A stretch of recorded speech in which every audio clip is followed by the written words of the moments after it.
In workspace 3D modeling, on top home panel modify, activate the command 3D move.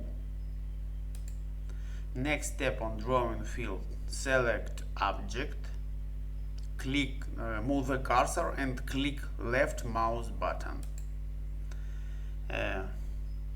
Click enter on the keyboard or click